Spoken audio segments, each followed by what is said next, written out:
Hey guys, what's going on? Today is April 21st.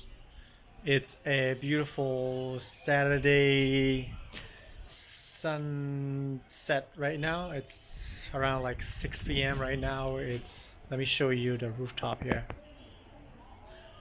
So, beautiful sky. Let me show you the environment here. It's not that dramatic. Not as dramatic as they tell you on TV and stuff about Shanghai. This is all these compound, all these millions of people living here in Shanghai. So I just found out this place here as of today. It's actually pretty quiet and it's pretty good for broadcasting stuff here. So I'm not getting distracted by people walking by and stuff. So this is a pretty good place where I can actually talk and then nobody bothers me and stuff here. So I don't know if I have any news actually. They opened up the main gates I think a few days ago, but then it got shut down the day after because there was one case like within one giant district. And then it opened up as of today, April 21st again, but they only allow one person at a time, one person per household to leave the house to buy whatever. So they put different designated times for different groups. So for instance, like one compound, maybe it's from 9 to 1 p.m. and the other group is from 1 to 5 p.m. and the other group. So maybe they take turn and then the next day we have like the morning hours and stuff to avoid all these like huge crowd, like everybody going outside. So they're trying to regulate this to make sure we're not getting back to what it was like before everybody get infected. So they're trying to minimize the chances people like they had before, like they opened up the entire district again to let people buy buy stuff, and then lots of people got infected, and then it was too crowded and stuff. So they have all these so they improve upon each time they mess up or they don't do too well. So there's constant changes, every day, they learn from this. So today is sort of like the first day, where I see a lot more traffic outside, like people walking around. Shops are open, so we're getting there, normalizing the situation here a little bit, but at the same time, still cautious. I think the numbers dropped from several thousand, like 8,000 drastically to like triple digits, like to 1,000, but it got kind of stuck right now in between like 800 COVID cases. I think about less than 100 symptomatic cases, like 81 or like, so we're between 60 and 80 symptomatic cases each day. And I was hoping like it'll come down, like small numbers coming down, but it just fluctuates in between these numbers. So that's that. But then I didn't sign up myself for the designated person to go out. I wish so I can walk outside, but then we assigned another person in our household to actually walk out to run some errands or whatever they need to be to do. So you see a lot of like isolated confrontation with the authorities here. Somebody is not happy or a lot of foreigners complaining about this little. They're kind of like being pussy about a lot of stuff. Things like food, they cannot get certain food, or they can I don't know, it's just, I think their nature. I think in our like district here, like just our compound, I did not see a single issue. I think that I saw this one time. I think there's this woman arguing with the the one of the COVID tester about something. I don't know what it was. Maybe she wasn't too happy because she had to wait in line for something. I don't know what it was. Like it was like a small an argument. Like that's about it. So that's for my compound.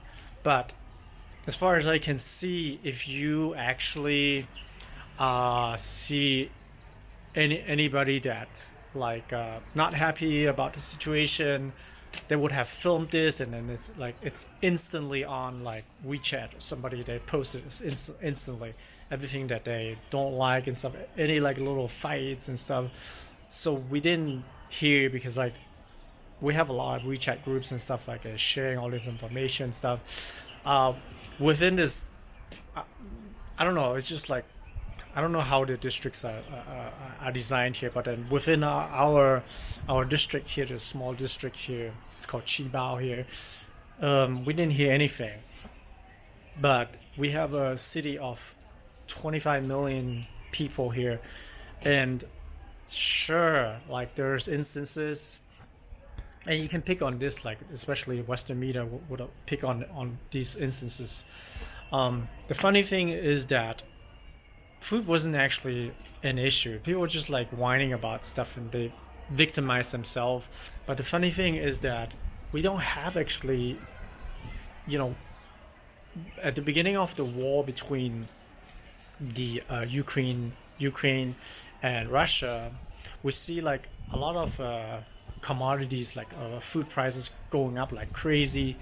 Maybe some like oil, flour, meats, and all this stuff like gas, oil, like gone up like crazy, and nobody talks about this, and it will focus always like China for like, even if it's not true, like all this like little tiny problem, but we see actually a lot of problems actually in Europe. While I'm communicating a lot with people in Europe, and asking them, and the actually the food prices like shortage is going to be way more severe like in Europe, but you just don't talk about this, because if this something like this, like if prices gone up here just a little bit, the Western media will pick on it like crazy and saying like, oh, people are starving, dying, like amplifying this shit like 100 times, but when this shit happens in Europe, like price been doubling, nobody talks about this. They say like, oh, this is democracy, this is great, everything is going to be okay. But if prices going up, like gas price, like food prices going up like twice, like double, it's crazy. I think a lot of people, even though like you have one of the bigger economy like Germany and stuff, they do have some money, but it's still it's a big crisis actually, but nobody talks about it. And I talk about Shanghai is like, it's a big problem too, but not in the scale the Western media like amplifies, like to amplify.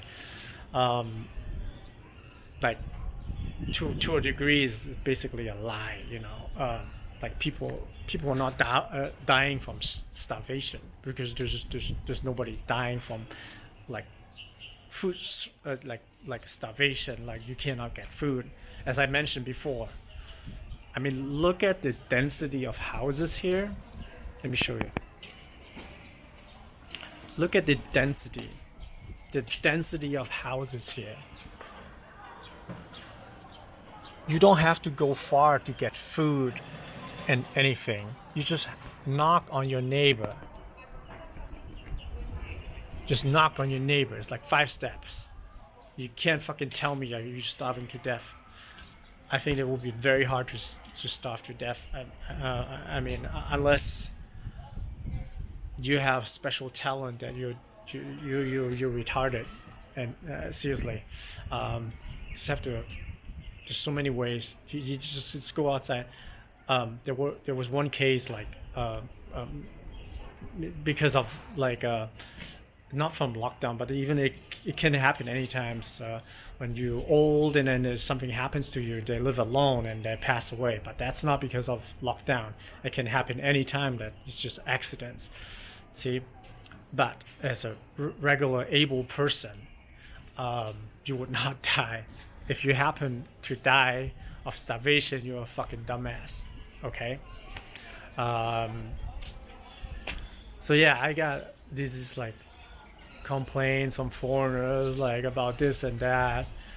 Uh, um, Big fucking deal.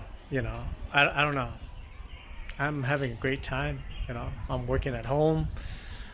I mean, I lose a lot of money from lose a lot of money business wise, but I take the best out of this. I get to take a break and work from home and see and moving on like from June 1st, you know and see that it should be opening up June 1st a little bit more and more, and if everything goes well, we should be back in business at mid-June, earlier. I hope earlier, but yeah, I mean, I've gotten so used to uh, this lifestyle. It actually got me so lazy. Like on the back of my head, sometimes I wish like, man, this can drag on for a little bit longer. But then that's probably not good. It makes me like totally lazy. I mean, because you've gotten so used to it, like not working. But it's about time. It's just like, yeah, it's 2 months, and it's we'll be back soon. Okay, I'll